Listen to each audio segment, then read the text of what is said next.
അപ്പോൾ ഗൈസ്, പുതിയൊരു വീഡിയോയിലേക്ക് സ്വാഗതം.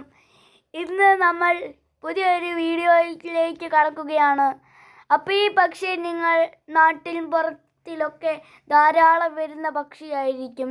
ഈ പക്ഷിയുടെ പേര് ചില ആൾക്കൊക്കെ അറിയായിരിക്കും, ചില ആൾക്ക് അറിയത്തില്ലായിരിക്കും, ചില നാട്ടിൽ വരത്തില്ലായിരിക്കും. അതുകൊണ്ട് ഈ പക്ഷിയുടെ പേര് അറിയാവുന്നവർ സബ്സ്ക്രൈബ് ചെയ്യണം. അതുപോലെ കമൻറ്റ് പറഞ്ഞു ഇത് ഏത് പക്ഷിയാണെന്ന്. ലൈക്ക് ഒന്ന് ചെയ്തേക്കണേ. ഇത് എനിക്ക് എവിടെ നിന്നാണ് കിട്ടിയെന്ന് വെച്ചാൽ നാട്ടിൻപുറമൊക്കെ പോയപ്പോൾ നല്ല ഇതുപോലത്തെ പക്ഷികളൊക്കെ ഉണ്ടായിരുന്നു. അപ്പം ഞങ്ങൾ എടുത്തതാണേ. ഇത് നല്ല രസമല്ലേ കാണാൻ. വേറെ ഒരെണ്ണം വരുന്നുണ്ട്. എൻ്റെ കമൻട്രി എങ്ങനെ ഉണ്ടായിരുന്നു? ഇതിൻ്റെ പേര് നിങ്ങൾ ഒന്ന് ഓർത്തേ.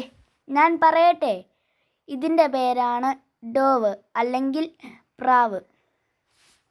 ഞാൻ ഒരു പുതിയ പക്ഷിയുമായി വീണ്ടും വരും. അപ്പോഴേക്കും ബൈ.